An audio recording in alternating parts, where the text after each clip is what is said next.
Если это, получается, протока, река, да, где есть течение, не дай бог вы нырнули, вас куда-то унесло, то первое, что это не бороться с течением, а плыть по направлению просто к берегу. Пусть вас у нас уносит хоть на 100, хоть на 500, хоть на километр, но ваша задача просто выползти на берег.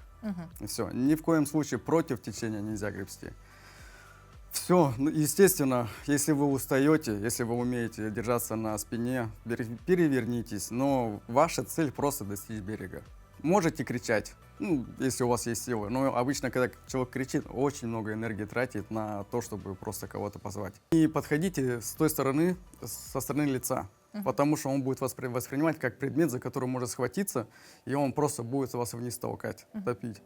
Занырните, либо подплывите сзади, не знаю, и обхватите его как будто вокруг шеи, ну и положите на плечо, и, естественно, надо гребсти на берег.